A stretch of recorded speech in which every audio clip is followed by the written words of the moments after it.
no te das cuenta. Todos acá pueden estar en un proceso de endurecimiento y no te das cuenta. ¿Cómo podés tomar conciencia si te estás endureciendo o no? Algo que también se dijo en la lectura. ¿Cómo reaccionás frente al pecado? ¿Te duele el pecado como te dolía tiempo atrás? Cuando te sentías un miserable porque le has sido infiel al Señor. ¿Cuándo fue la última vez que lloraste delante de Dios porque has pecado? Que caíste quebrantado delante del Señor diciendo, Señor, perdóname, perdóname. ¿Cómo pude haber hecho? El salmista decía, me siento tan torpe, soy como una bestia delante de ti. ¿Cómo voy a hacer eso? Pero de pronto el pecado produce endurecimiento. Ya no duele. Ya no duele. Y cuando eso pasa en la vida, es terrible, es muy peligroso. Cuando a un esposo ya no le duele tratar mal a la esposa. Cuando ya no te duele decir palabras que la lastiman, eso es muy peligroso.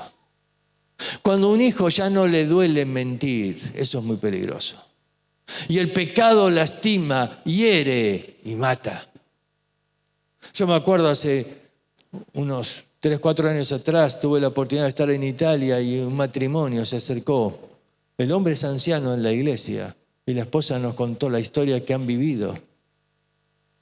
Ellos dicen, nosotros teníamos un hijo que después de la secundaria, a los 18 años, quería estudiar ingeniería. Y nosotros orgullosos. Y pagamos su viaje a Roma, a 300 kilómetros. Y pagamos la universidad. Y le pagamos ahí para ayudarlo. Porque hay que ayudar a los hijos. ¿Qué padre no ayuda a los hijos? Y ahí invertimos en él. Pero claro, al muchacho le fue mal. Le fue mal y se frustró con la carrera. Y entonces dejó de ir a la universidad. Pero no se animó a decirle a los padres. Y los padres le dijeron, ¿y cómo va todo? Bien, bien, todo bien, la universidad perfecto. Claro, al año siguiente él tenía vergüenza. Y entonces decidió volver. Y no le dijo a los padres que había abandonado la universidad. Y empezó a utilizar el dinero que le daban los padres de la universidad para vivir de fiesta en fiesta. Y empezó a disfrutar de la vida. Claro, no trabajaba, vivía del dinero que los padres le daban para pagar su universidad. Y así 1 año y 2 años.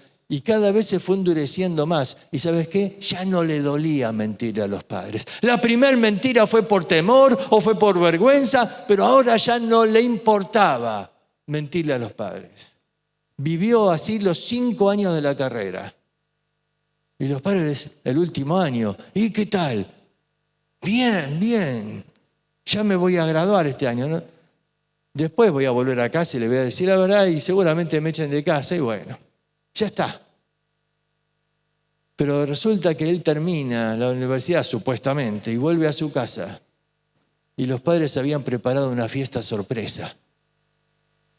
Todo el pueblo de él, que vivían en un pueblo chico, muchos de sus amigos, familias, como son los tanos, se reunieron, la gran fiesta.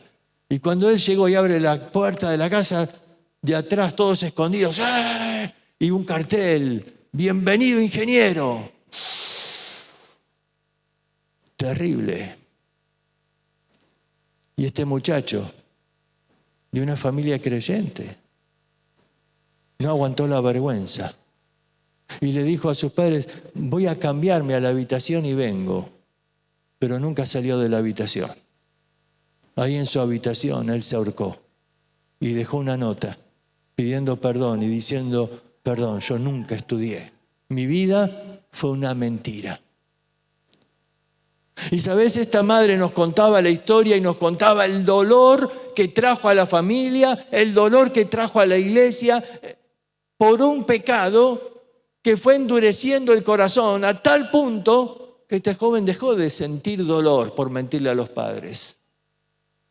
Vivió una mentira.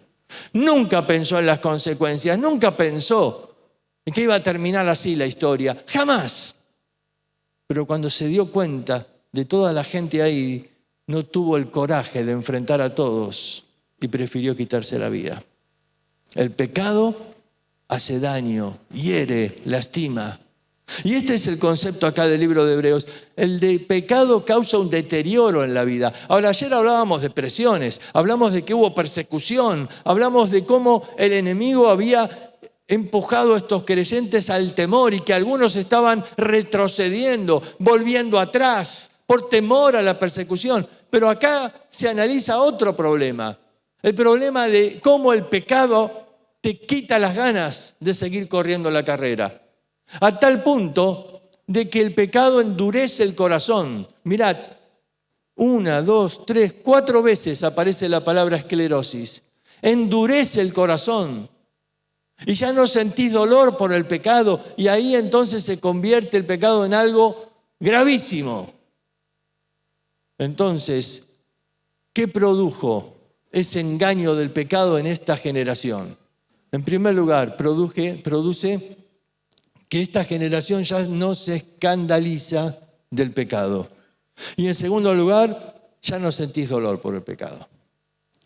Hay algo, un efecto que ha causado todo el bombardeo que recibimos a través de todas las películas y series. Y a todos nos gusta divertirnos y mirar algo. Pero de pronto causó un efecto. Ya no me escandaliza el pecado.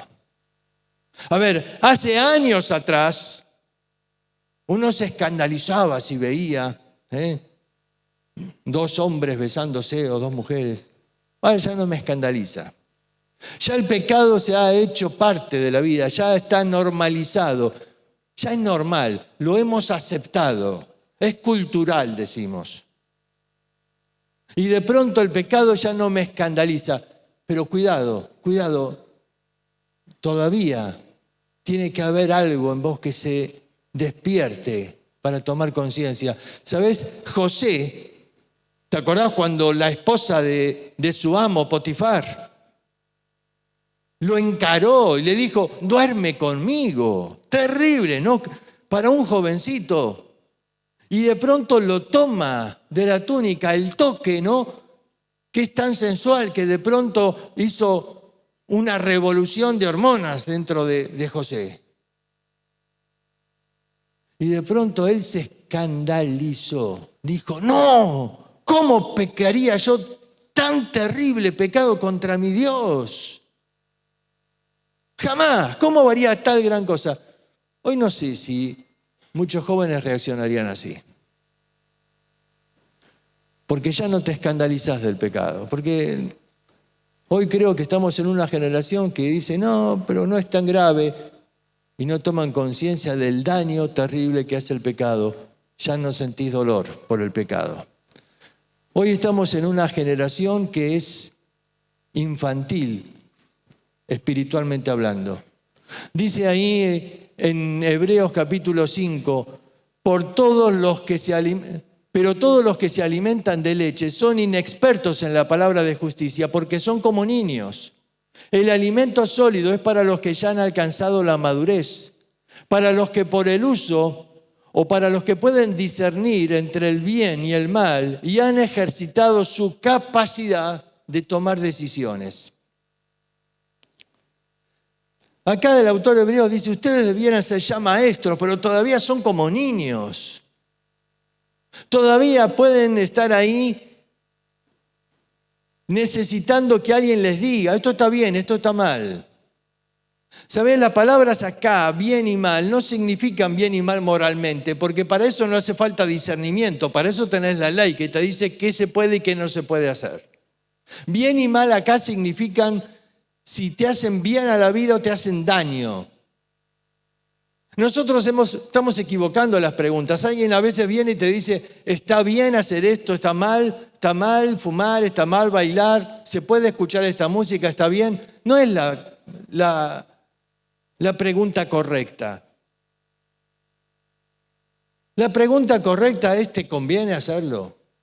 La pregunta correcta es, ¿te hace bien hacerlo? Las palabras acá se usaban en el hogar. Bien y mal acá, las palabras griegas son kalos y kakos, que se refiere a Cuando la mamá ve al nene tocar ahí, que quiere jugar con la plancha, le dice, no, eso es malo. Eso es cacós, es malo. Es decir, ¿por qué es malo? Porque te va a hacer daño, porque te vas a quemar. ¿Ves? El concepto es que el maduro sabe discernir. El maduro no necesita que me den un libro de instrucciones diciendo qué puedo hacer y qué no. Sabe discernir. Sabe discernir si esa amistad te conviene o no. Sabe discernir si esa amistad te hace daño y te aleja de Dios. Sabe discernir si ese trabajo es bueno para tu vida espiritual o no, porque puede ser una fuente de tentación o puede alejarte de tu familia. ¿Ves? Este creyente sabe discernir porque es maduro, pero el inmaduro, dice, no sabe discernir. Es como niño. No toma conciencia del peligro. Eso es el problema. El niño no toma conciencia del peligro. Gracias. Y uno le tiene que advertir y no toma conciencia de, por ejemplo, el peligro de tocar un enchufe. No sabe, él no discierne. No tiene ese discernimiento, es un niño. Y el autor hebreo dice, ustedes son como niños, no saben discernir. El que es maduro sabe discernir, ustedes no. A ver, esta generación que está viviendo así, en una etapa de infantilismo crónico, el dibujo anterior está así porque la llaman el síndrome de Peter Pan. ¿Viste? Que se cree niño toda la vida, no crece. ¿No? Y esta generación prioriza el placer a la responsabilidad. Por eso les encanta, por ejemplo, la música, adoración, y está hermosa la adoración, pero sí, mira un recital, está perfecto, pero podemos pasar horas así. Pero después los invitás a salir a predicar el evangelio en la calle, no. Pero la responsabilidad, no, pero priorizamos el placer. El placer. Hoy tenemos tantas posibilidades de diversión, me ofrecen tantas cosas, hay tantas películas, tanta diversión, tantas cosas para ver. No me da el tiempo para todo lo que hay. Hay tantos juegos buenísimos para la Play y para acá y para el otro. Y está bien que pases un tiempo, pero el problema es cuando todo ese entretenimiento te hace dejar a un lado tu responsabilidad como hijo de Dios. Esta generación prioriza lo que sienten a lo que deben. Como ayer decíamos, los sentimientos gobiernan. Vivimos en una época que se llama de la emocracia, no democracia, emocracia. ¿Sabes qué significa? El gobierno de las emociones. Y las emociones toman el control de la vida y gobiernan. ¿Ves? Este es el problema. Ahora, el autor de Hebreos nos da un ejemplo claro y conciso acerca de cómo el pecado daña, cómo el pecado lastima. Está ahí en el capítulo 12. Es el ejemplo de Esaú. Y fíjate lo que dice en capítulo 12. No sea que haya algún fornicario o profano como Esaú, que por una sola comida vendió su primogenitura. Porque ya sabéis que aún después, deseando heredar la bendición, fue desechado y no hubo oportunidad para el arrepentimiento, aunque lo procuró con lágrimas. Esaú acá se lo define como fornicario profano. Es decir, alguien que no valoró lo espiritual. Eso es profano. Y que se vendió, por eso usa la palabra fornicario. Es la palabra que se usaba para una prostituta, se vende por dinero. Bueno, él vendió lo espiritual a cambio de un plato de lentejas. Menospreció lo espiritual. No le interesó lo espiritual. Ahora, este pecado trajo daño. Claro, Jacob también había pecado porque él consiguió eso con mentira, con engaño. Engañó a su hermano y a su padre, ¿se acuerdan? ¿Y qué trajo el pecado a esa familia?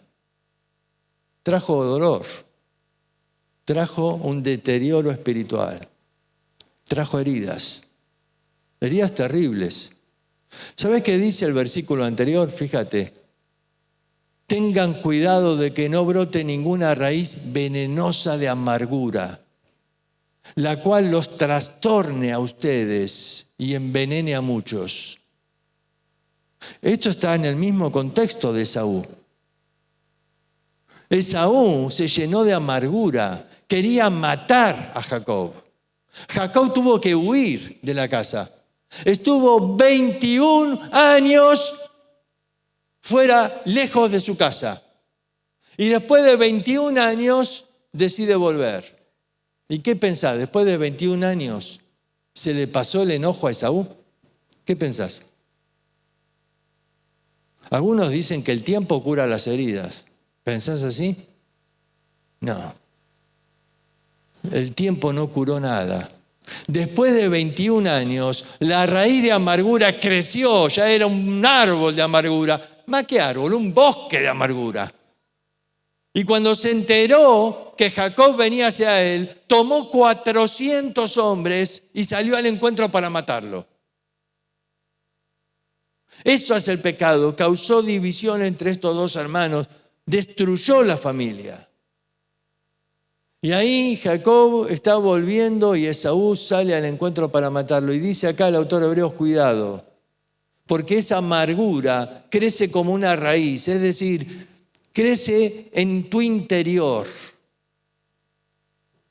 Y quizás la tenés oculta, como una raíz, no se ve, pero crece. Y te envenena la vida, eso es lo que dice. Y no solo envenena tu vida, envenena a otros. La amargura es un veneno que crece en el corazón.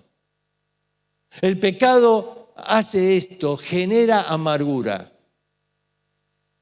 Por eso, en Efesios capítulo 4, que está hablando de las relaciones y que podríamos hablar del matrimonio en esas relaciones, y donde dice, airaos, pero no pequéis, ni se ponga el sol sobre vuestro enojo, ni deis lugar al diablo. ¿Por qué? Porque si te vas a la cama enojado durante la noche, le das lugar al diablo en tus pensamientos. Y entonces después dice, quítense de vosotros toda ¿qué? Amargura, ira, contienda, malicia. Es que el pecado trae otro pecado, es como una cadena y de pronto te envenena la vida. Y la amargura que crece en el corazón te roba las ganas de vivir. Hay heridas que están en el corazón y uno cree que con el tiempo pueden estar ahí, olvidadas, pero no es así. Son heridas que siempre duelen, siempre. Ahora, ¿qué solución me da el autor hebreo? Porque el pecado nos desanima, nos tira las ganas de seguir en la carrera de Dios. Y entonces nos sentimos así. Ayer vimos que uno puede estar cansado por las presiones, por los problemas de la vida, pero hoy vemos que podemos estar con ganas de abandonar porque el pecado nos hizo caer. Porque tropezamos y caemos y entonces el autor de Hebreos te dice, vamos adelante, vamos, levántate y seguí en la carrera. ¿Pero cómo hago? Bueno, en primer lugar, 3 recursos para superar el deterioro del pecado. El primero, confía en su perdón. Dice Hebreos 10:17, nunca más me acordaré de tus pecados y transgresiones. Confía en el perdón del Señor. Él está dispuesto a perdonarte una y otra vez para levantarte y para animarte a seguir en la carrera. En segundo lugar, confiar en su poder restaurador. Dice Hebreos 13:21 que Él nos haga aptos en toda buena obra. Y esta palabra tiene distintos significados. Hoy con los pastores veíamos uno, pero quiero traerte a la memoria este significado. Os haga aptos. Es la palabra que se usaba para restaurar las redes. Después de pescar, había que reparar las redes. Ahora pensá, si las redes están agujereadas, no sirven para pescar. Por esos agujeros se te escapan todos los peces. Entonces había que tomarse el trabajo, como está en el dibujo, de examinar y ver dónde está rota. Y entonces poder reparar las redes. Y dice ahí que el Señor nos haga aptos. ¿Qué significa? Que el Señor nos repare, nos restaure. Porque una red rota no sirve. Y si nosotros queremos servir a Dios, necesitamos que Él repare nuestra vida. ¿No te pasa que a veces te sentís que estás roto? ¿Que hay heridas en el corazón? ¿Que estás dañado? ¿Porque te hicieron algo? ¿Porque te han herido, te han ofendido, te han defraudado? Y estás ahí herido porque el pecado siempre trae ese dolor en el corazón. Y querés superarlo y querés seguir adelante, pero te cuesta. La verdad es que el pecado es lo que más nos quita las ganas de seguir en la carrera de la vida. Te desanima tanto que a veces querés abandonar y decir, basta, basta, ya no puedo más. Y el Señor dice, Él puede restaurarte, Él puede reparar. ¿Sabes? Él es experto en reparar vidas, experto en restaurar, experto en sanar las roturas, las heridas del alma. Así que confía en su poder restaurador. En tercer lugar, cooperar con tu hermano. Dice, antes exhortaos los unos a los otros cada día. Exhortaos los unos a los otros cada día. Entre tanto se dice hoy. Ahora, quiero llamar la atención porque la palabra exhortaos acá es paracaleo. ¿Sabés quién es el Paracleto? El Espíritu Santo. ¿Y cómo se traduce esa palabra Paracleto, el Espíritu Santo, en Juan capítulo 14? Se la traduce consolador. Nosotros tenemos el concepto de exhortar como alguien que viene y te reta y te pega. No, pero la palabra significa alguien que viene a tu lado para animarte, para alentarte, para consolarte, para abrazarte. El Espíritu Santo, a veces el Paracleto, es decir, el que me anima todo el tiempo y está ahí trabajando en mi vida. Y dice acá, exhortaos los unos a los otros, cada día. A ver, la figura es esto, el pecado te engaña. Mira, yo me acuerdo hace muchos años atrás teníamos en Argentina un hombre que practicaba parapsicología, ¿no? Él se llamaba Tusam. Y Tusam hacía muchas cosas en su espectáculo, pero una cosa que hacía era hipnosis masiva. Entonces, hipnotizaba a la gente. Claro, él sabía que no hipnotizaba a todos, pero que muchos iban a caer ahí. Y entonces después seleccionaba a algunos, los hacía pasar acá al escenario, ¿no? Y les decía cosas que hagan ridículas. Por ejemplo, le decía, vos sos una gallina. Y el tipo salía cacareando. ¿No? Y la gente se mataba de risa. Ahora, después los despertaba y la persona ni sabía lo que había hecho.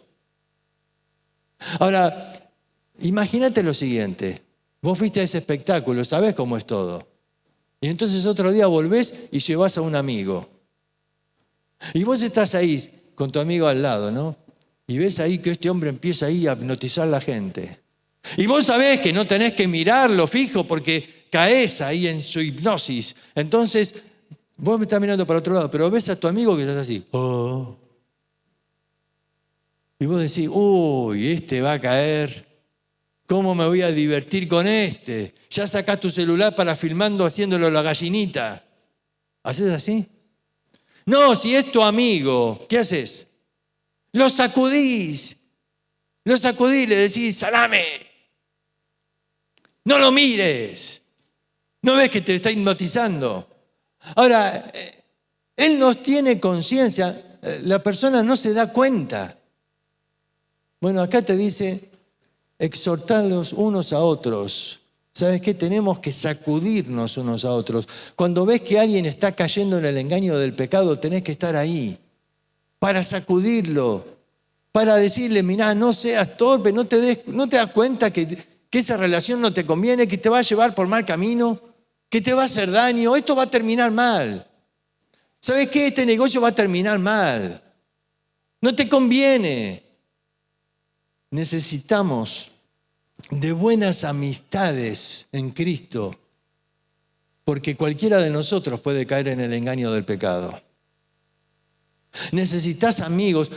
¿Sabes qué? Es bueno tener amigos para divertirse, pero es mejor tener amigos que me ayuden y no me dejen caer.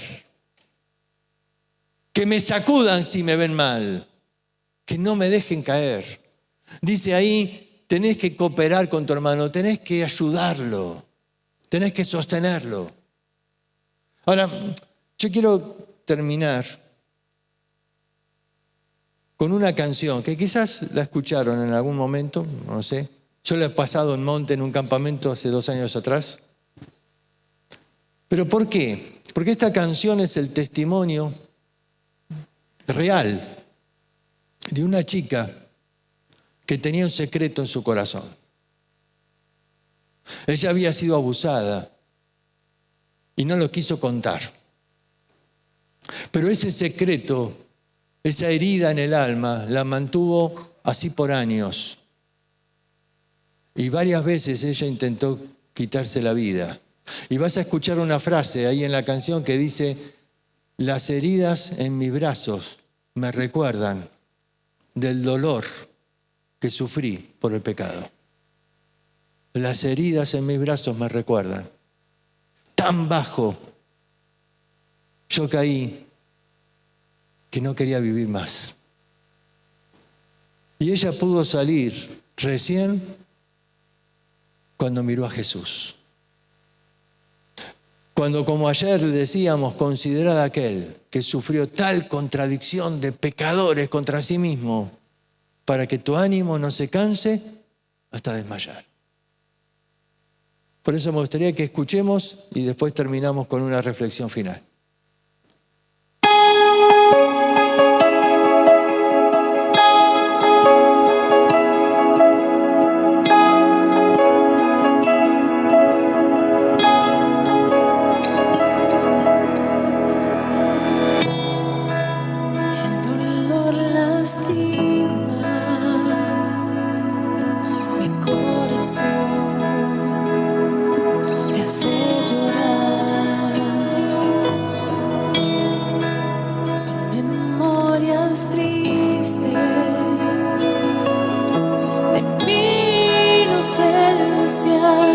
Que no puedo ni recordar. Mucho lloré, un secreto en mí guardé. Pensé que podía olvidar, pero cuando la noche llega, lastima mi corazón. En soledad, las marcas en mis brazos cuentan mi historia, revelando mis traumas. Yo sé que tú me amas, me amas, me amas. Jesús clavado en la cruz está sus manos traspasar, y en el cuerpo heridas en mi lugar, y llevó sobre sí todo mi dolor. Jesús, ayúdame a encontrarme y a cambiar. Hoy yo vine aquí en este lugar, y alma se necesita desahogar. Jesús.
Vamos a terminar pensando en una forma de conclusión, en unas reflexiones finales. Primero, examina tu corazón. ¿Te estás endureciendo? ¿Sentís que ya no te duele el pecado tanto como antes? ¿Sentís que te has habituado a las cosas? Es como en un matrimonio, ¿no? Al principio uno siente que si la lastimaste no sabés ni cómo pedirle perdón. Le comprás flores, bombones, no sé. Pero después de un tiempo, ¿te pasa así con Dios? Se está endureciendo el corazón. Mira, eso es un síntoma peligroso. Si estás en ese proceso de esclerosis espiritual, es tiempo ahora de reaccionar. Quizás hoy en tu casa, cuando llegues ahí en la soledad de tu cuarto, arrodillate delante del Señor. Señor, no quiero endurecerme. ¿Sabes? Yo he visto lo que hace el pecado en la vida de jóvenes que llegan a un punto de endurecerse tanto que se entregan a pecados que han condenado toda su vida y ahora no les importa más. Y es triste, es horrible. No dejes que te pase. Si tu corazón comenzó a endurecerse, cuidado. Necesitas que el Señor te dé sensibilidad otra vez. En segundo lugar, ¿estás teniendo alguna herida en tu corazón que todavía no sanaste? ¿Que la estás tapando? Como el secreto de esta chica en la canción, que lo quería ocultar. ¿Estás con alguna herida así? Cosas del pasado, recuerdos, cosas que yo preferí no hablarlas. Pero no hablarlas no soluciona el problema. Ella habla en un momento ahí que ocultó sus traumas. Y sí, hay cosas que están muy profundo en nuestro corazón, que han generado un trauma que no queremos hablarlo, no queremos porque es revivir el dolor. La palabra resentimiento viene de volver a sentir. Y yo no quiero volver a sentir ese dolor. Pero el problema es que una herida que no está sanada es una herida que se infecta y es una herida que, si dejo que se infecte, va a contaminarme. Y la infección crece. Y la infección mata. Necesitas que el Señor trabaje sobre esa herida. Que la limpie. Y que la cicatrice, que la sane. Y en tercer lugar, quizás vos no tenés una herida, pero conocés a alguien que sí la tiene. ¿Lo estás dejando sufrir solo? ¿Estás viendo a alguien que está queriendo abandonar la carrera? Quizás es tiempo de ir, ayudarlo a levantarse, porque solo no puede. Quizás lo ves ahí tirado en la carrera y decir, y bueno, yo sigo. No, andá a levantarlo, a ayudarlo, porque está ahí abatido. ¿Te acuerdas cuando David en el Salmo 42 dice, abatida está mi alma? En el Salmo 119 él dice, estoy abatido hasta el polvo, vivifícame según tu palabra. ¿Sabes qué significa la palabra abatida ahí en el Salmo? Habla de la oveja, que de pronto entra en una posición que en el campo la llaman la oveja abatida, que es que por algún desnivel en el terreno, cuando está acostada, se gira y queda con las patas para arriba. Y por el peso de la lana, no se puede levantar. Y la oveja queda en una posición ridícula. Y queda ahí pataleando, diciendo, me muero. Está abatida, no puede levantarse por sí mismo. Dicen que los pastores distinguen el balido de la oveja abatida, porque es un balido de angustia. No es el balido de temor, cuando tienen miedo porque vienen lobos. No es el balido cuando tienen hambre o sed, como las madres que saben distinguir cuando el nene llora por hambre o porque le duele algo o por capricho. Pero el pastor distingue el balido de la oveja abatida porque sabe que si no va pronto y la pone en pie, se muere. Y hay personas así, abatidas por el pecado, están que no se pueden levantar por sí mismas y necesitan que Dios envíe a alguno que la ponga en pie. ¿Tan simple? Sí. El Señor quiere usarte para ir quizás y levantar a alguien que está golpeado, herido, lastimado por el pecado y la está sufriendo solo quizás. No lo abandones. Andá a buscarlo, ayúdalo, levantalo. No necesita alguien que vaya a decirle todo lo que hizo mal. Él ya sabe todo lo que hizo mal. Necesita alguien que lo levante, que lo abrace y que le diga: yo te voy a ayudar a restaurarte otra vez. Vamos a terminar orando. Sabes, este problema del pecado nos afecta a todos. Ayer hablamos de las presiones, todos tenemos presiones, pero yo creo que el pecado duele más. Quizás muchos dicen, no, el pecado, sí, es porque todavía no has sufrido las consecuencias del pecado en la vida. Pero yo espero que no las sufras. Espero que no necesites pasar por esa experiencia. Espero que entiendas que el pecado siempre lastima. Te envenena el alma. Oh Señor, ayúdanos a tomar conciencia en esta noche. Que tu palabra, Señor, nos quebrante. No queremos tener un corazón endurecido. Señor, tú que eres el médico del alma, ¿no? Mira si hay un corazón duro, si hay esclerosis. Y ayúdanos a salir de esa situación. Señor, que el pecado no nos desanime, no nos haga salir de la carrera. Te ruego, Señor, tú que conoces el corazón, que si alguien está sufriendo por esa experiencia de tener heridas en el corazón, que tú hoy puedas sanarle y puedas restaurarle. Señor, ayúdanos para que podamos tener ese ánimo de seguir adelante, levantándonos aún de las caídas en nuestra propia vida. Te lo rogamos en el nombre de Jesús. Amén. Daniel, queremos que permanezcas aquí en la plataforma. Voy a pedir una ayudita de parte de los sugieres para acomodar un poquito unas sillitas y una mesita por aquí. Queremos sentarnos a dialogar con ustedes, tener sus preguntas. ¿Quiénes prepararon sus preguntas en un papelito? ¿Sí? ¿Tienen? Ok. ¿Ya entregaron en una bolsita o todavía no? ¿Sí? Ok. Entonces vamos a hacer circular. Ahí están los ujieres con unas bolsitas. Sí.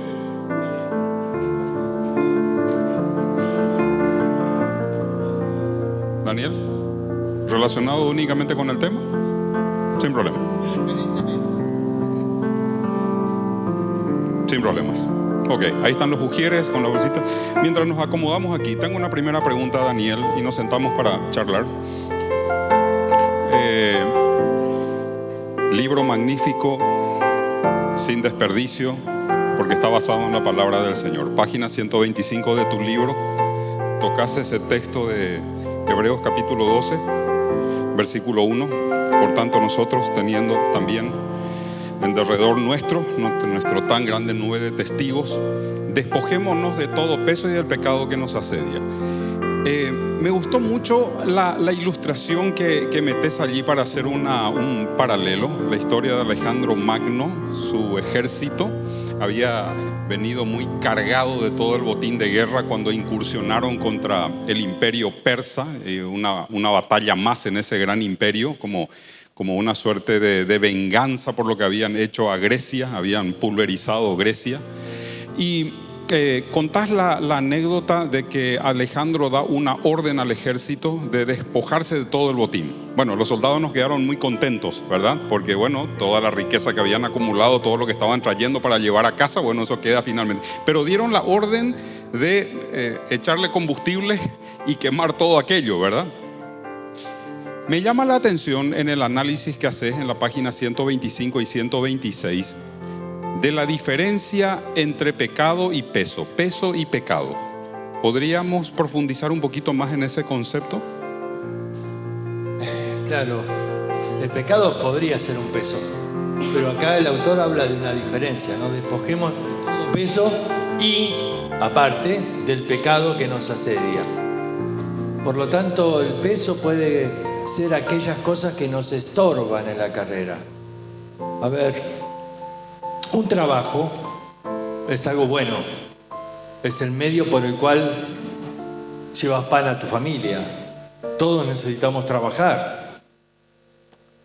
Pero a veces el trabajo puede convertirse en un peso.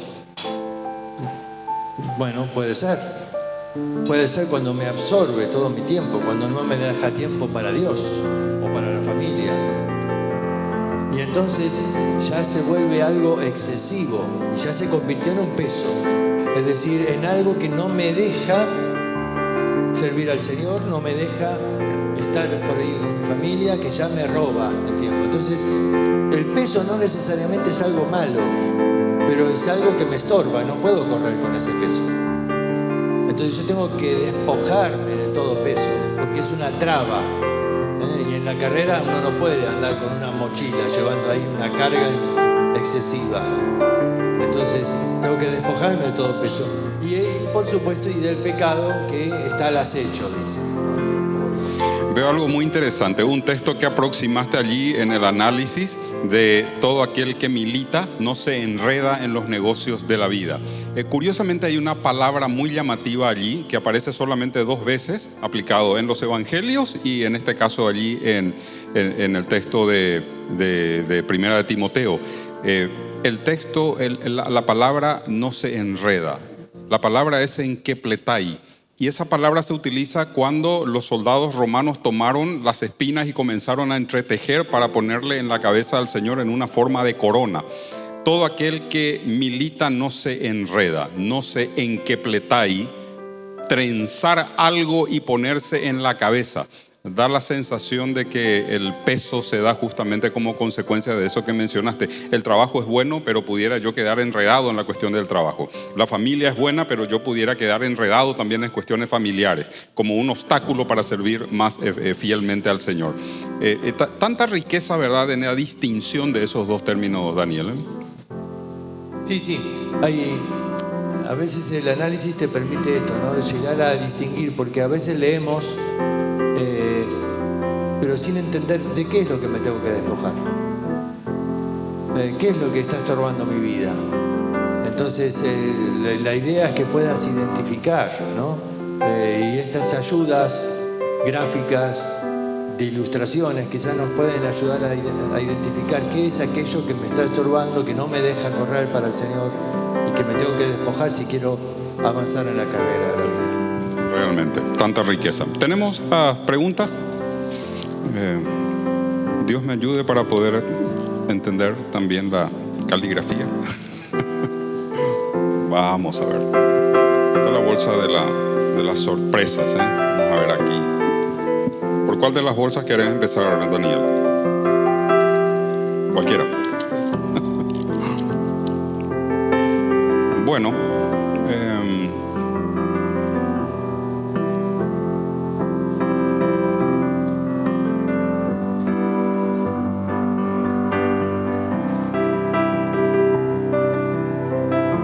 ¿Cómo examino mi corazón y cómo sé si estoy endurecido? Examinar el corazón es tomar un tiempo para reflexionar y mirar tu vida. Y si no es suficiente tu propio análisis, haz como David en el Salmo 139, ¿no? Que le pidió a Dios: examina mi corazón y ve si hay en mí algún camino de perversidad. Es decir, Pocas veces tomamos un tiempo para examinar nuestra vida, las decisiones que estamos tomando. Muchas veces la inercia de la vida nos hace seguir adelante haciendo lo que tenemos que hacer y no paramos. Y nuestra vida parece que nos lleva, ¿no? Nos arrastra las cosas que tenemos por hacer. Vivimos a veces vidas muy agitadas y no paramos para reflexionar y para examinarnos. Y la autoexaminación es muy importante. Ahí es cuando comenzás delante del Señor a evaluar tu vida de oración, tu vida de comunión con Dios, las decisiones que estás tomando, qué lugar le estás dando a Dios en tu vida, si estás cumpliendo con sus mandatos, si estás siendo útil en la obra, tantas cosas que examinar en la vida. Y por supuesto, el evaluar si estás o no endureciéndote. Y para eso podés preguntarte, ¿no? ¿Cuándo fue la última vez que lloraste delante del Señor? Que un pecado te quebrantó. Que no pecas más o el corazón se endurece y ya confesamos en forma automática. Y decimos cuando termina el día, Señor, perdóname todos los pecados. Amén. Listo. Cumplí. ¿Te parece que sirve de algo una oración así? Cuando uno ora así está mostrando que el pecado no duele. Otra pregunta dice, Hebreos capítulo 1, versículo 5, la primera parte, yo te he engendrado hoy. ¿Cómo se explica? Hoy, en cuanto a Dios, habla de eternidad. No es un tiempo en el espacio. A ver, yo tengo un hijo, pero yo no puedo decir que yo lo engendré hoy.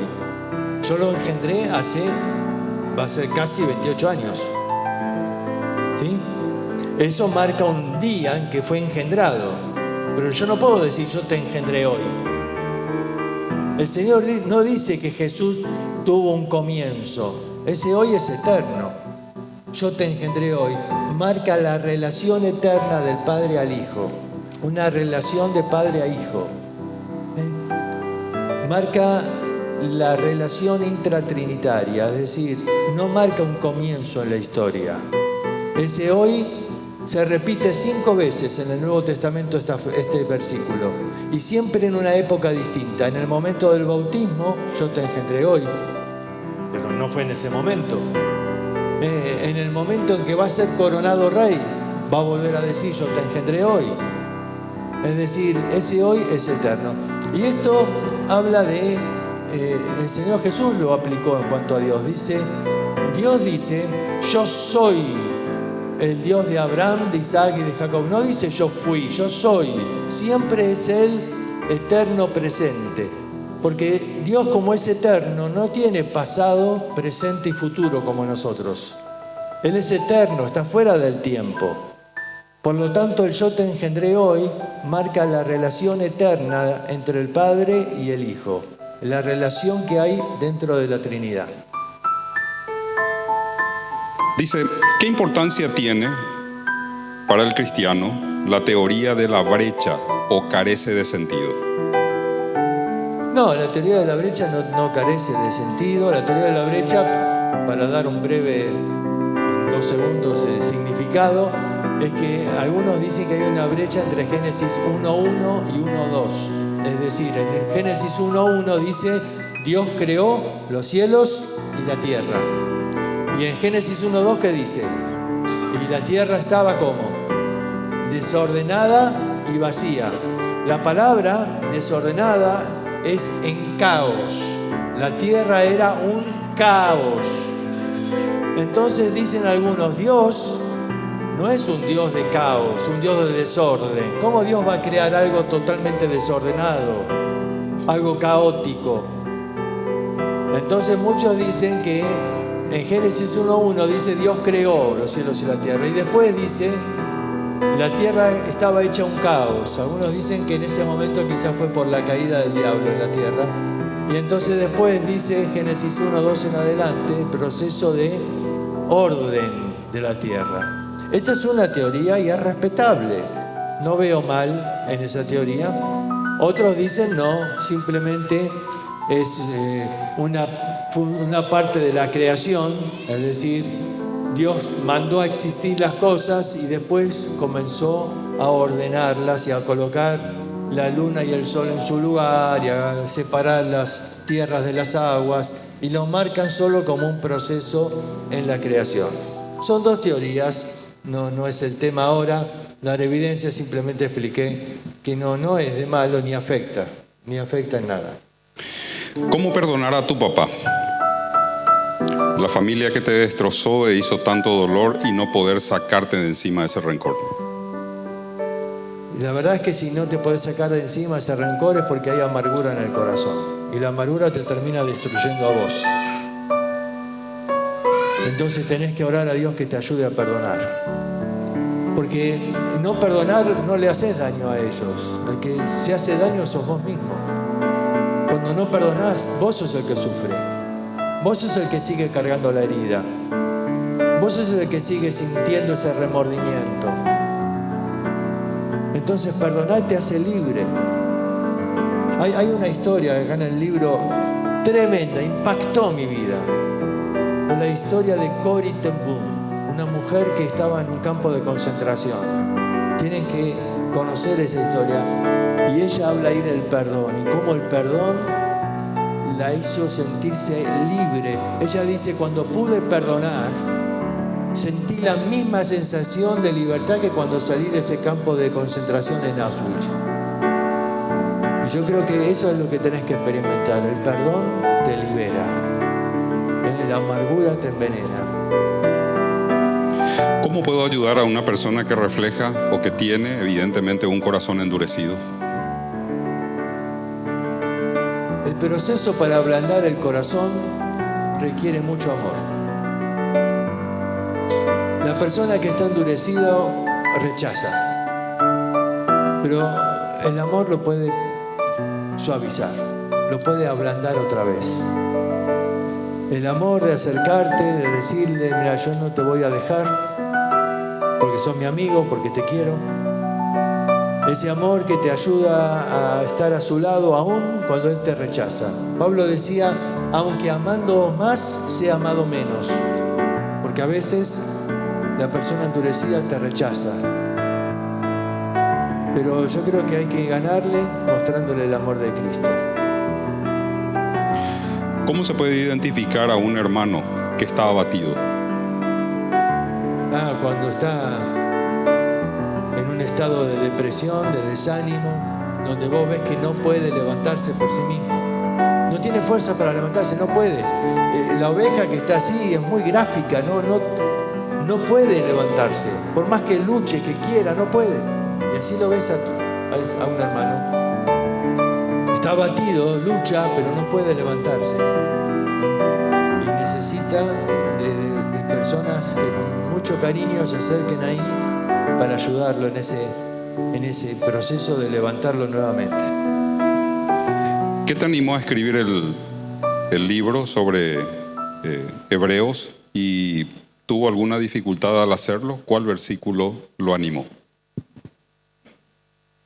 Yo creo que el versículo que le puse finalmente como título, el de Vamos Adelante, porque creo que muchas veces me sentí así, me sentí con ganas de tirar todo, de abandonar la carrera. Y esa historia que se relata ahí en Vamos Adelante, me animó a mí. Y cuando Dios te habla a vos, entonces tenés ganas de compartirlo para hablar a otros. Entonces, lo que escribo es de mi propia experiencia, de lo que Dios usó para hablarme a mí primero. Y si Dios me pudo hablar a mí, me ayudó a mí, me animó a mí, te puede ayudar y te puede animar a vos. ¿Existe un pecado que Dios no pueda perdonar? ¿Qué pasa con las personas que se suicidan? ¿Dónde van a pasar la eternidad? Bueno, no hay pecado que Dios no pueda perdonar.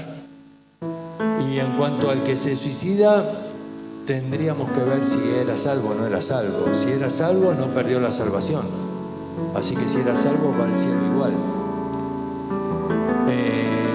Dudo mucho que un cristiano verdadero se suicide, pero pasa.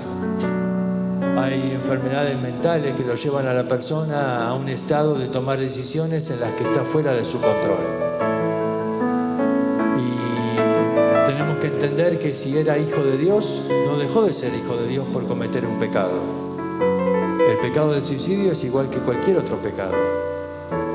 Y entonces no pierde la salvación por eso. Alguien dice, pero la Biblia dice que los homicidas no entrarán al reino. Sí, pero también dice que los mentirosos no entrarán. A ver, el que ha sido lavado por la sangre de Cristo ya no es ni mentiroso, ni homicida, ni fornicario, ni adúltero, porque ha sido lavado por la sangre. Recordemos que hubo personajes bíblicos como Elías o como el profeta Jonás que quisieron morirse y quizás se hubieran suicidado si podían. En cambio otro que sí se suicidó como Judas, bueno, muestra que no era salvo, ¿no? Él no tuvo un arrepentimiento genuino, él no creyó en el Señor. Lo que hace que una persona sea salva o no es la fe en Cristo, no lo que haces. ¿Cómo diferencias el desánimo del cansancio? En un punto están muy relacionados, porque el cansancio te puede llevar al desánimo. El cansancio es natural, pero vos descansás y ya está, te levantaste de vuelta. Pero el desánimo es ese cansancio del alma, es ese cansancio que no se va con las 8 horas de dormir una linda noche. El desánimo es el abatimiento espiritual. El desánimo es el no querer levantarte cuando ya se hizo de día. El desánimo es perder la motivación. Mañana vamos a hablar de la motivación, vamos a hablar de la pasión, de la pérdida de la pasión. ¿Y por qué se pierde la pasión? Y eso es el desánimo. El cansancio puede llevarte al desánimo, es uno de los factores. El cansancio, el agotamiento es uno de los factores, pero no es lo único. Hay otros que se suman y son los que te pueden llevar a ese estado de desánimo. El desánimo era lo que sentía el pueblo ahí en la historia de Nehemías, en el capítulo 4, ¿no? Y dice que se desanimaron y necesitaron de un líder que los anime, los motive, les haga ver la importancia, los reunió por sus familias, les hizo ver por qué estaban luchando y por qué trabajaban, por sus hijos, y entonces el ánimo volvió a surgir, ¿no? Entonces yo creo que si bien hay un punto en común, hay bastante diferente. En el último punto mencionaste cooperar con los hermanos. ¿Qué le decís a los hermanos que no quieren cooperar o exhortar a sus hermanos por el temor de ser considerados pesados, etcétera? ¿Y qué le decís a los hermanos que necesitan ser acompañados, pero sin embargo no quieren recibir ayuda? Pero no quiere nadie, no quieren ayudar y no quieren recibir ayuda. Es complicada la situación. A ver, yo creo que hay que motivar y buscar la forma de motivar a los hermanos a no dejar de ayudar al otro que quedó al costado de la carrera. Y para motivarlos quizás puedo dar el ejemplo y hacerlo yo y buscar yo a alguien y si otros se van por ahí a contagiar de mi ejemplo. Entonces esa es la manera. Y en cuanto al que no quiere recibir ayuda, bueno, es normal que alguien que está endurecido no quiera recibir ayuda, que no quiera ni siquiera reconocer su problema. Pero no lo vas a abandonar por eso. A veces alguien no quiere ir al médico, pero vos ves que está con una enfermedad grave y tiene que tomar conciencia y hay que llevarlo al médico. Bueno, esto es lo mismo, ¿no? Hay que ayudarle a tomar conciencia de su necesidad de restauración. ¿Cómo se despierta el interés de un joven que prioriza el placer o las emociones? De tantas maneras. Por un lado, mostrándole las consecuencias de a dónde lo lleva esa vida. Mostrándole las consecuencias, podés contarles el testimonio de tantos que han pasado por ese camino y cómo terminaron. Y por el otro lado, hablarles del Señor. No te canses de mostrarles a Cristo y de cómo Él los está llevando a ese punto de cambio. Mañana vamos a mencionar algo, porque el capítulo 12 habla de la disciplina. Y Dios disciplina. No nosotros, Dios disciplina, porque Él es el Padre que al Hijo que ama, disciplina.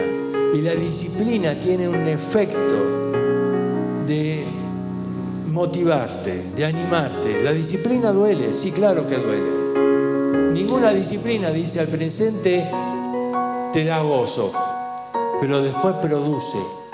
La disciplina produce. Y esa disciplina nos ayuda a participar de lo que Dios tiene preparado para nosotros.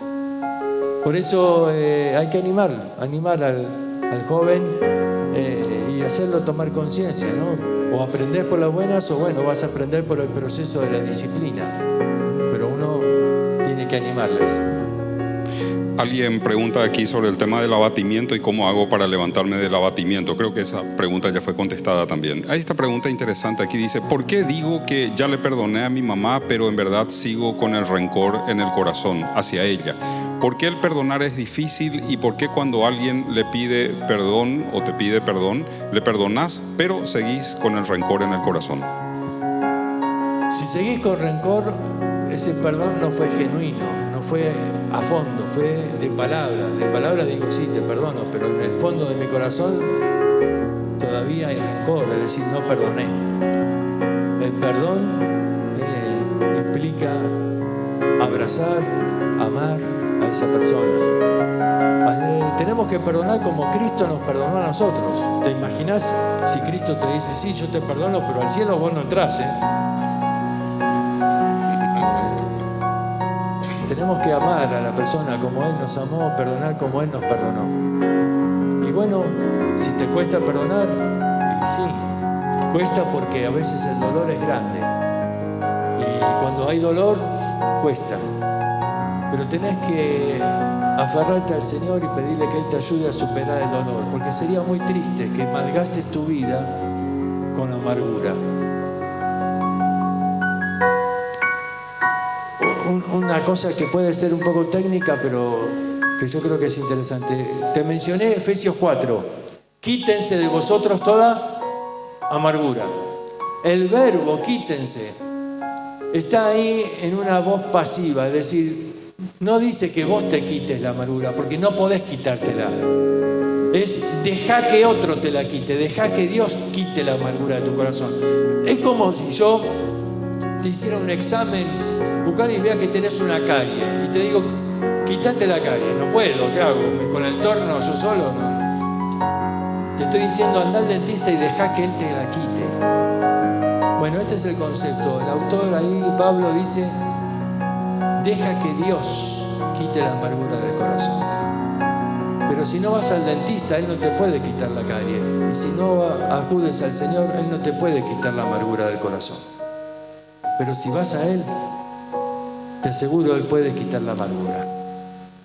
¿Cómo curar el infantilismo en nuestra generación de adultos, tan sensibles a cualquier palabra de exhortación? El infantilismo es un drama hoy. Es un drama. Yo creo que hoy vivimos en una generación, algunos dicen que se ha extendido la adolescencia hasta los 30 años. Una generación que busca demasiado el placer, los juegos, la diversión. Vuelvo a decir, no estoy en contra de nada de eso, pero la vida es más que eso. Y a veces uno no quiere desprenderse de estas cosas. Y no madurar te lleva a no cumplir tus responsabilidades como hijo de Dios. ¿Y sabes qué? Vamos a tener una eternidad en el cielo para jugar. Pero no vas a tener una eternidad en el cielo para ganar almas. Así que cumplí tu responsabilidad.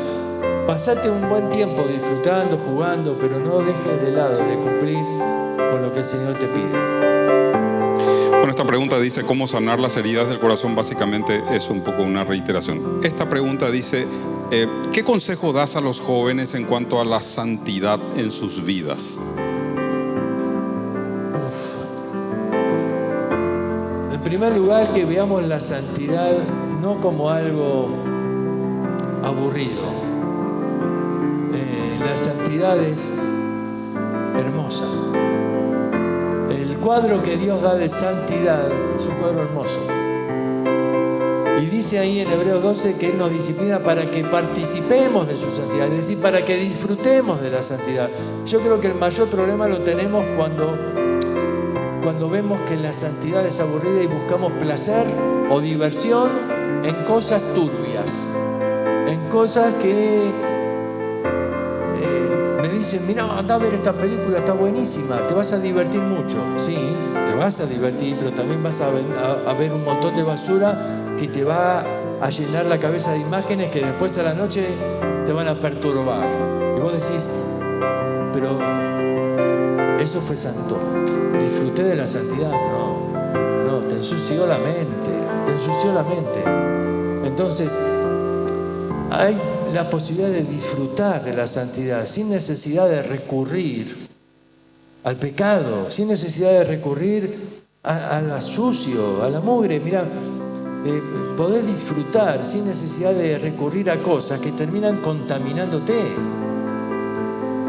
Si yo te digo, mirá, acá tenés una hamburguesa, se ve buenísima, y vos decís, uy, dámela. Yo te digo, sí, te la doy.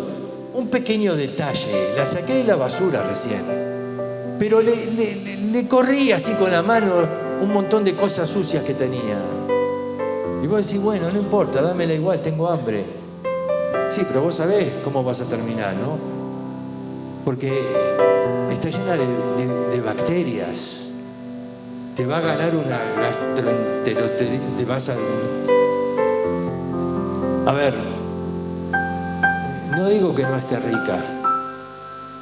Lo que digo es, cuidado, te va a enfermar.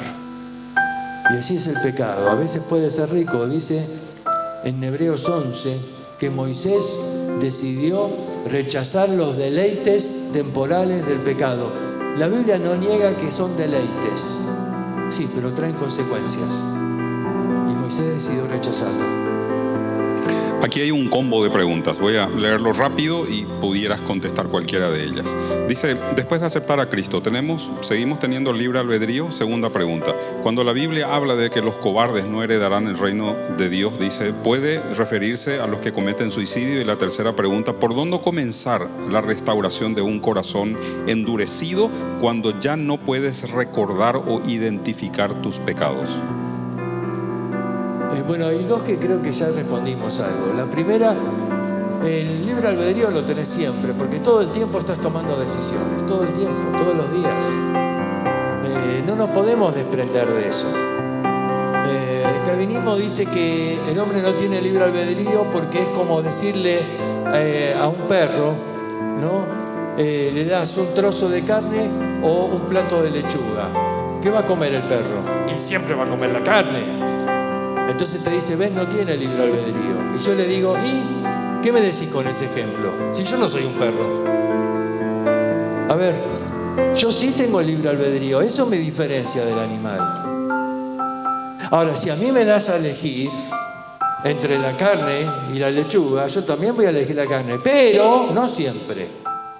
No siempre. Porque si estás como hace un rato te conté en el ejemplo, que el médico te dice un choripán más y morís, entonces le digo, y bueno, dame la lechuga. Eso es libre albedrío.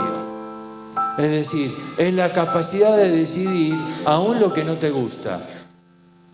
Entonces siempre el hombre tiene libre albedrío, sea creyente o sea inconverso. Siempre. Y nuestra vida va a ser el resultante de tus decisiones, que en tu libre albedrío vos tomaste. Y vas a sufrir las consecuencias o disfrutar de las consecuencias si elegiste bien. Entonces, no se dejen engañar por esto de que no hay libre albedrío. Es mentira. La Biblia todo el tiempo, uno dice, pero la palabra libre albedrío no está, y tampoco está la palabra Trinidad. Son palabras que ponemos para definir un concepto. Pero el concepto es que podemos decidir, que tenemos la facultad de decidir. Dios al hombre lo creó a su imagen y semejanza. Esto lo hizo diferente de los animales. Y una de las, porque el concepto de imagen y semejanza es mucho más amplio, pero una de las cosas que implica ese concepto es la capacidad de decidir no por instinto. Los animales deciden por instinto, nosotros no. Decidimos por voluntad. decidimos hacer lo que creemos correcto o decidimos entregarnos al pecado. Es tu decisión. Y la vida es una resultante de tus decisiones. Otra pregunta dice, ¿cómo puedo aprender a poner mis responsabilidades en primer lugar y por sobre los placeres? Bueno, si cada mañana comenzás en oración, en tu devocional, es un buen momento para decir, Señor, ayúdame a cumplir con lo que tengo que hacer hoy. Y a disfrutar después, si me queda tiempo, para las otras cosas. Pero a veces la vida es un poco desordenada, especialmente cuando los jóvenes, porque a veces los adultos tenemos los tiempos más marcados, los trabajos te mandan un horario, pero el joven que a veces tiene su día y tiene que administrar sus horas, a veces es ahí donde no tienen orden en la vida. La Biblia lo llama ociosos, pero suena fuerte la palabra, pero la palabra griega es atactos. Tactos es de donde viene táctica y habla del orden o estrategia de un equipo de fútbol para vencer al otro. Y a veces la vida no tiene orden, y cuando no hay orden, entonces pones a veces el placer, no hay límites, no hay horarios, y ahí hay descontrol. Y entonces terminas sin cumplir con lo importante de la vida.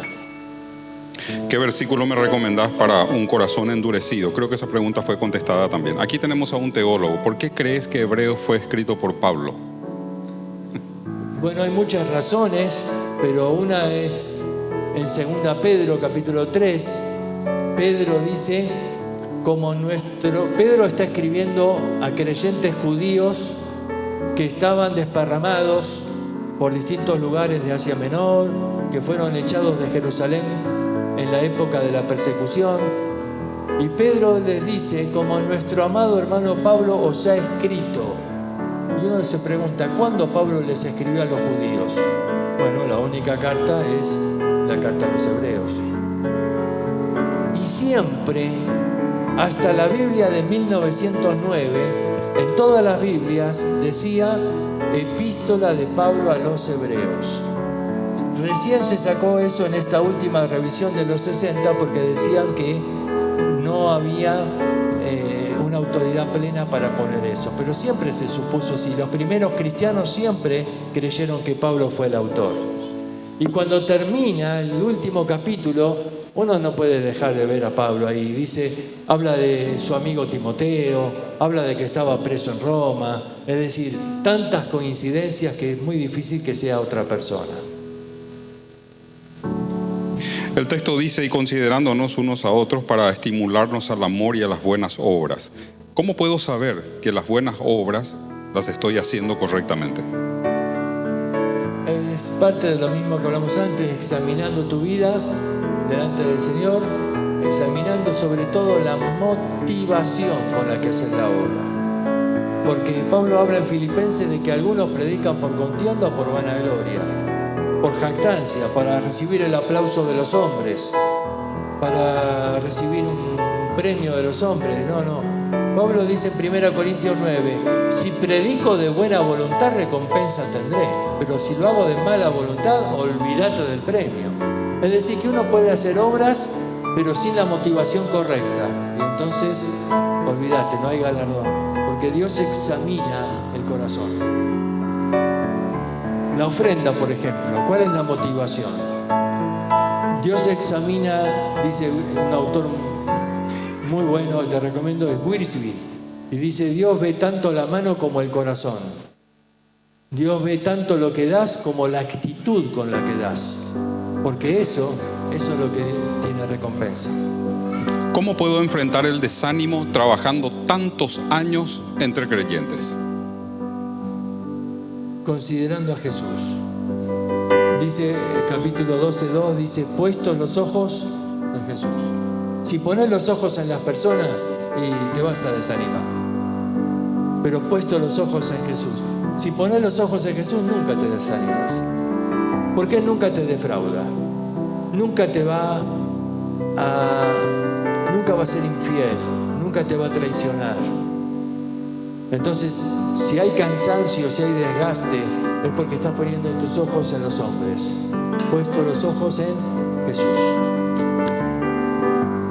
¿Me podrías dar una explicación de Hebreos capítulo 4? Es la última pregunta de Hebreos capítulo 6, capítulo 6, versículos 4 al 6. Porque es imposible que los que una vez fueron iluminados y gustaron del don celestial y fueron hechos partícipes del Espíritu Santo, y asimismo gustaron de la buena palabra de Dios y los poderes del siglo venidero, y recayeron, sean otra vez renovados para arrepentimiento, crucificando de nuevo para sí mismos al Hijo de Dios y exponiéndole a vituperio. Bueno, brevemente, en el libro hay una explicación mucho más larga, pero lo que tenemos que pensar es qué es lo imposible. El autor de Hebreos está escribiendo a creyentes. Dice, mirá, estos gustaron la palabra de Dios, recibieron y fueron hechos partícipes del Espíritu Santo. Es decir, son salvos, no hay ninguna duda. Pero ¿cuál es el problema? Que han recaído una y otra vez. Se cayeron y se levantaron y se volvieron a caer. Y entonces ellos quieren empezar de nuevo la carrera. Y eso no se puede, dice. No se puede volver atrás. Si vos estás corriendo y te caíste y te volviste a caer, no podés decir, muchacho, vamos a largar de nuevo. ¿Te imaginas en las Olimpiadas? No se puede volver a empezar. Él dice, es imposible volver atrás en el camino de la vida. El doctor Rairi, algunos tienen la Biblia anotada por Rairi, mirá la explicación ahí. El doctor Rairi dice así: es como si un chico llega a 4º grado y ese año tuvo problemas en su casa, entonces ese año le va mal. Pero no puede volver a empezar a 1er grado. Como mucho, ¿qué pasa? Repite ¿qué? 4º grado. Ahora, él no puede decir, no, pero yo voy a empezar de nuevo la escuela. No se puede volver el tiempo atrás, no se puede volver a empezar. Acá dice, a ver, si vos querés volver a empezar, estarías crucificando de nuevo a Cristo. Cristo ya murió por tus pecados, ya está. No podés ser hecho nueva criatura otra vez. No podés nacer de nuevo otra vez. Naciste físicamente una vez y espiritualmente una vez, pero no podés volver atrás. Porque eso significaría que el sacrificio de Cristo no fue suficiente. Y Él tendría que volver a morir por vos. Dice, eso es imposible. Lo que es imposible es que seas renovado. Es decir, es imposible que seas hecho nuevo otra vez. Somos nuevas criaturas cuando aceptamos a Cristo. Y bueno, después podemos caer y algunos somos muy torpes y caemos un montón de veces. Pero no podemos ser hechos nueva criatura otra vez. La vida ya está. Tenés que levantarte y seguir corriendo. Mientras Dios te da un hoy, dice, una oportunidad. ¿Estamos? ¿Querés preguntarle algo a ellos? No. ¿Se cansaron? Yo sí. Muchísimas gracias, Daniel, por tu tiempo y mañana vamos a exprimirte con más preguntas. Un fuerte aplauso, agradecemos.